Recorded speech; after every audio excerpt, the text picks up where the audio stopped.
My name is Titus Sharpe. I work for MVF and I'm the CEO there. MVF is a company that helps other companies acquire new customers all around the world. We do that through online publishing and clever marketing on a global basis.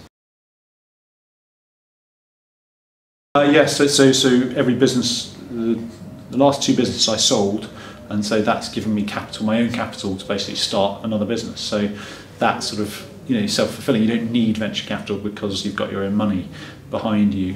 That helps. And the current business that I'm in, of the five guys I'd worked with, four of them before, and they'd all had exits with me before, so they had enough money to come in and not get paid a salary. So it's more like sweat equity that we're doing.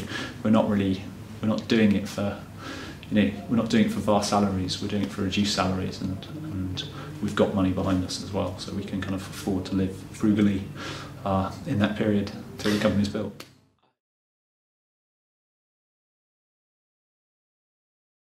Having had experience of acquiring and being acquired, I have seen the entrepreneur struggle with the company's imposed culture, not necessarily culture, but processes or culture. It could be one of the two.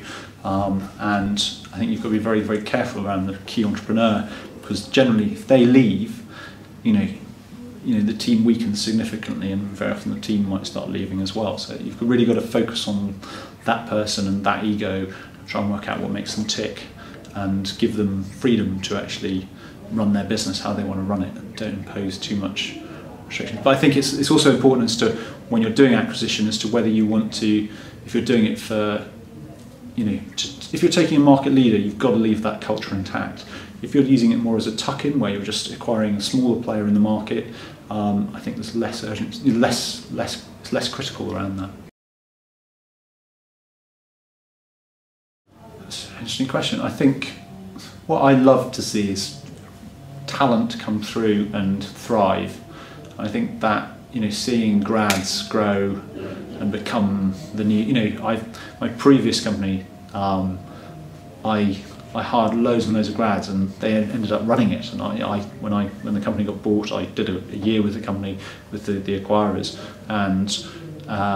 and the grads kind of stepped up and took it over, and it was really nice to see that sort of, those graduates going from no experience to being essentially running the organisation. So I think that sort of building I like to call it building a family, really, building that family and that network of people that are your staff. I think particularly in digital media, I think there's a lot of skills that graduates bring that the workforce don't have, particularly in social media, for example, where a lot of people, the grads, are actually far more experienced in social media than experienced people, because they've been brought up on it. So in certain for certain roles, grads make more sense anyway, regardless of their experience, because they're more experienced in that subject matter. And I think in digital media, a lot of the landscape's changing. For example, in organic search, it's completely new. Every 6 months it changes massively, so you kind of need a new skill set almost to be good at it. So experience doesn't necessarily help. I think graduates generally are less expensive than experienced people, so there's another reason why you've got tight budgets.